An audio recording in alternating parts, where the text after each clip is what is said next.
या प्रश्नामध्ये आपल्याला शोधायचे dimensions of half epsilon not e square. Epsilon naught काय असतं, तर कुलंबिक फोर्समध्ये येणारा हा एक कॉन्स्टंट आहे 1/4 epsilon naught Q1 Q2 by r square. So epsilon naught काय होईल, इकडं गेलं तर फोर्स इकडं आलं Q1 Q2 upon F R square. 4π is a just number. So SI unit लिहिताना आपण काय लिहिलं, चार्जेसचं SI युनिट कुलम स्क्वेअर, फोर्सचं न्यूटन, डिस्टन्सचं मीटर स्क्वेअर.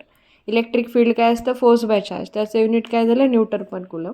सो आपण एप्सिलॉन नॉटचं युनिट लिहूयात. हे होईल coulomb square upon newton metre square. आणि इलेक्ट्रिक फील्डचं युनिट होईल न्यूटन स्क्वेअर कुलम स्क्वेअर, कारण स्क्वेअर आहे. सो इथलं 1 न्यूटन आणि 1 न्यूटन कॅन्सल होईल.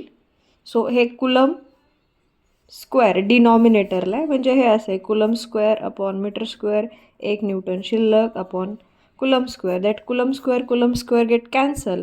And we know the dimensions of Newton means force m1 l1 t-2 हे आपण लर्न केलेत. लेंथ ह्याचे डायमेन्शन्स L2, हे L2 वर गेलं तर L-2 होईल आणि this is the t-2. So it becomes m1 l-1 t-2 is the dimensions of half epsilon not e square. So correct option is B.